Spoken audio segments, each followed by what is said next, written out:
Good morning বন্ধুরা। আমি মঞ্জুশ্রী আর তোমরা দেখছো বেঙ্গলি ব্লগ উইথ মঞ্জুশ্রী চ্যানেলের আরও একটা নতুন ব্লগ। তো এখন বাজে ভোর 5:30। আমি ওই 5টার দিকে উঠেছি। তো এবারে ছেলের জন্য স্কুল টিফিন বানাতে চলে এসেছি। আজকের বানাচ্ছি লুচি আর আলুর তরকারি। তো একদিকে আলুর তরকারিটা হচ্ছে আর আমি অন্যদিকে লুচিটা ভেজে নিচ্ছি। আর আজকের ওর তাড়াতাড়ি ছুটি হয়ে যাবে, 12টার দিকে বাড়ি চলে আসবে, এক্সাম আছে বলে। তো সেই জন্য ও বলছিল আজ টিফিন দিতে হবে না। তো আমি বললাম অতক্ষণ না খেয়ে থাকবি নাকি 12টা পর্যন্ত। তো ওই জন্য টিফিনে লুচি আর আলু তরকারিটা প্যাক করে দিলাম। এবারে ও স্কুলে চলে যাওয়ার পরে বাদবাকি লুচিগুলো ভেজে নিচ্ছি। আমি আর তোমাদের দাদাভাই দুজনে আজ টিফিনে লুচিই খাবো, লুচি তরকারি। তো এরপরে তোমার দাদাভাইয়ের অফিসে ভাত তরকারি নিয়ে যায়, তো সেই রান্নাটা বসিয়ে দেব। আজকে রান্না করব এঁচোড় চিংড়ি দিয়ে একটা তরকারি করব। আর ওই সমুদ্র কাঁকড়া আছে, কাঁকড়াটা তরকারি করব। আর একটু শিম ভাজবো। আর এদিকে দেখো এঁচোড় আর আলু সিদ্ধ করে নিয়েছি আর চিংড়িটা ভেজে নিচ্ছি। তোমাদের দাদাভাই না বড় বড় চিংড়ি পায়নি, ওই জন্য ছোটো চিংড়ি নিয়ে এসছে। তো যেটা নিয়ে এসছে সেটা দিয়েই কাজ চালাই। আর এদিকে যে এঁচোড় আর আলুটা সিদ্ধ করে নিয়েছিলাম সেটা তেলের মধ্যে ভালো করে ভেজে নিচ্ছি। আর অল্প করে একটু হলুদ দিয়ে নেব, নিয়ে একটু বেশ ভালো করে এটা ভেজে নেব। আর আমরা না তিনজনে এঁচোড় খেতে খুব পছন্দ করি। ওই এঁচোড় চিংড়ি হলে আমার ছেলের তো আর অন্য কোনো তরকারি লাগে না, আর আমার বড় খুব পছন্দ করে। তো এবারে দেখো এঁচোড়টা রান্না করছি কিভাবে। প্রথমে তেলের মধ্যে গোটা গরম মশলা, জিরে আর পেঁয়াজ দিয়ে দিলাম। তো এইটা দিয়ে নাড়তে নাড়তে পেঁয়াজটা একটু নরম হলে এর মধ্যে তেজপাতা, তারপরে টমেটো কুচি, কাঁচা লঙ্কা, এগুলো দিয়ে বেশ খানিকক্ষণ একটু কষতে থাকবো।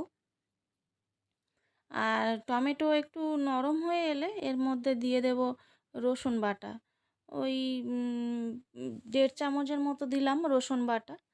আর রসুন দিয়ে এবার খানিকক্ষণ কষে নিতে হবে। এরপরে দিয়ে দেব আদা বাটা, আদা বাটাও ওই 1.5 চামচের মতোই দিচ্ছি। এবারে এই মশলাগুলো দিয়ে নুন, হলুদ, লঙ্কা গুঁড়ো, জিরে গুঁড়ো এইগুলো দিয়ে না মশলাটা ভালো করে কষতে হবে। একটু গ্যাসের ফ্লেমটা কমিয়ে দিয়ে মশলাটা ভালো করে কষে নিতে হবে। এই মশলা কষার উপরে রান্নার টেস্ট অনেকটা নির্ভর করে। তো দেখো মোটামুটি মশলাটা ভালোভাবে কষা হয়ে গেছে। তো আগে লবণটা দেওয়া হয়নি, সেই জন্য এখন লবণটা দিয়ে নিলাম। আর এরপরে ভেজে রাখা এঁচোড় আলু ওগুলো দিয়ে দিলাম।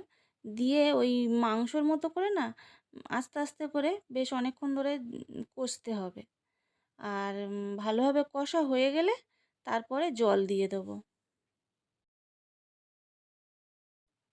আচ্ছা, তোমরা কে কে এই এঁচোড় চিংড়ি খেতে পছন্দ করো কমেন্ট করে জানাবে তো। আমরা তো খুব পছন্দ করি, তোমরা আর কে কে পছন্দ করো। আর জানো তো এটা না আমি বিয়ের আগে খাইনি, বিয়ের পরে কখন খাওয়া শুরু করেছি ঠিক মনে নেই। তোমাদের দাদাভাই রান্না করেছিল না কোথা থেকে খাওয়া শুরু করেছি মনে নেই, কিন্তু এখন বেশ ভালো লাগে। আর দেখো মোটামুটি তরকারিটা যেই হয়ে এসছে 1 চামচ ঘি দিয়েছি আর গরম মশলা দিয়েছি। আর শেষে একটু চিনি দিয়ে দিচ্ছি স্বাদটা বাড়ানোর জন্য। তো দেখো মোটামুটি তরকারি রেডি হয়ে গেছে। এবারে চলো ঢেলে নিই তরকারিটা। তো দেখো তরকারি ঢালা হয়ে গেছে, এবারে কাঁকড়াটা রান্না করব। আর কাঁকড়াটা পুরোটা তোমাদের দেখালাম না, কেননা এঁচোড় চিংড়িটা দেখিয়েছি অনেকক্ষণ হয়ে গেছে। এরপরে যদি কাঁকড়াটা দেখাই তাহলে তোমরা আর ব্লগটা আর দেখবে না, বলবে শুধু রান্না দেখাচ্ছে। তো দেখো কাঁকড়াটা রান্না করে নিচ্ছি। আর এই দুটো রান্না হয়ে গেলে তোমাদের দাদাভাইকে দিয়ে দেব। আর শিমটা একটু পরে ভাজবো, একসঙ্গে অতগুলো রান্না হবে না। আর তোমার দাদাভাই রাত্রে এসে শিম ভাজাটা খাবে। আর এখন বাদবাকি রান্নাগুলো দিয়ে দিলাম। আর এদিকে দেখো রান্নাঘরটা ক্লিন করে নিচ্ছি, রান্নাবান্না তো সব হয়ে গেছে। আর রান্না হয়ে যাওয়া মানে সবথেকে একটা বড় কাজ হয়ে যাওয়া। এরপরে সারাদিন ঘরে যা টুকিটাকি কাজ করা যায়। আর আমার ঘরের পাপোশ দুটো না প্রায় 1 মাসের উপরে হয়ে গেছে, উম, মানে এটা ধোয়া হয়নি। তো সেই জন্য সার্ফের জল করে এগুলো একটু চেপে রাখছি। এগুলো পরে একটু ধুয়ে দেব। আর আগের দিনে যে বেড কভার চেঞ্জ করেছিলাম ওইগুলোও ধোয়া হয়নি, বাথরুমে রেখে দিয়েছিলাম। ওইগুলোও আজকে ধুয়ে নেব। চলো ঝটপট কাজগুলো করে নিই।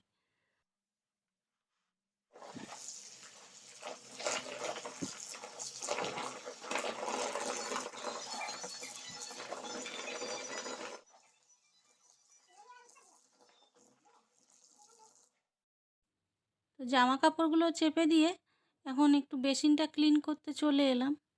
আর এই বেসিন দেখেছি না, সবথেকে গোল যেটা হয় ডিজাইন, ওটা নেওয়াই বেশি ভালো। আর এটাতে কী হয় বলো তো, হাত ধুলে দেখা যায় মানে হাতের মধ্যে যে কিছু থাকলে ওগুলো পুরোপুরি চলে যায় না। ওগুলো জল দিয়ে আবার মানে ঠিক করে দিতে হয়। আর গোল যেটা হয় সেটা হলে এমনি অটোমেটিক সব কিছু চলে যায়। তো কী করব, এটা তো হয়ে গেছে এরকম লাগানো, পরে দেখি পরে এটা চেঞ্জ করে নেব। আর দেখো বেসিনটা ক্লিন করা হয়ে গেছে, একবার তোমাদের দেখিয়ে দিই।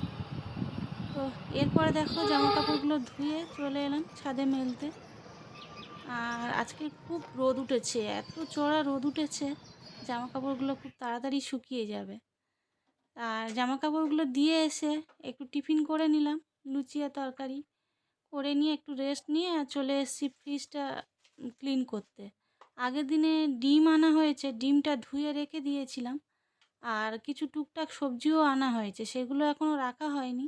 তো ভাবছি ফ্রিজটা একটু ক্লিন করে নিই, তারপরে ওইগুলো রাখবো। আর এই ক্লিন করার জন্য একটু ভিম লিকুইড নিয়ে নিয়েছি, আর তাতে একটু জল নিয়ে নিয়েছি, নিয়ে আর ফ্রিজটা ক্লিন করে নিচ্ছি।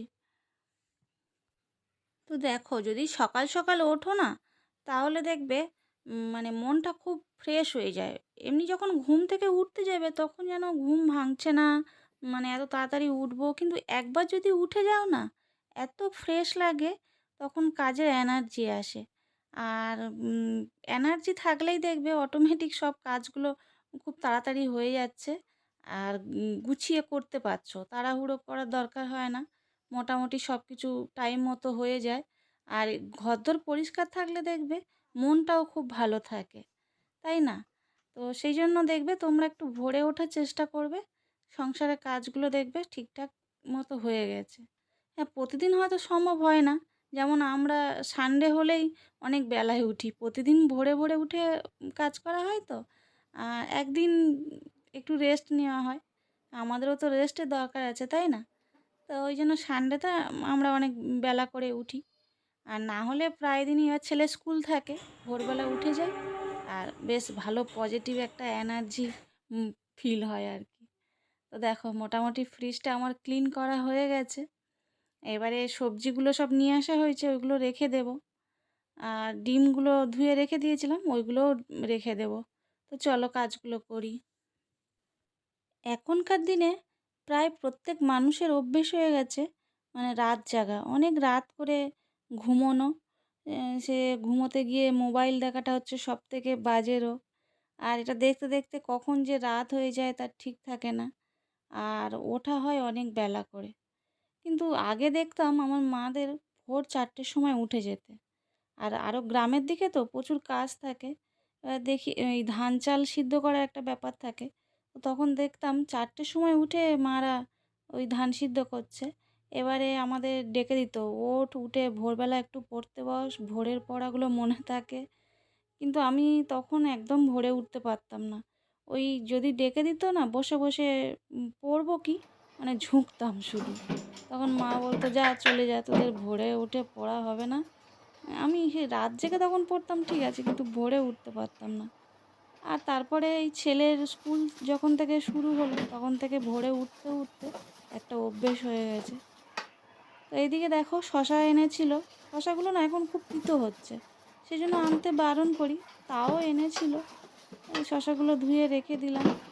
আর ক্যাপসিকাম, গাজর, টমেটো আর বেগুন এনেছিল, সেইগুলো ফ্রিজের মধ্যে রেখে দিলাম। দিয়ে এবারে ফ্রিজে যেগুলো থাকে সেগুলো সাজিয়ে দিচ্ছি। আর সেই এই যে সবুজ বোতলটায় কী আছে বলো তো, গুড় আছে। সেই মা অনেক দিন আগে এসেছিলো, তোমাদের ব্লগে দেখিয়েছিলাম, তখন এনেছিল।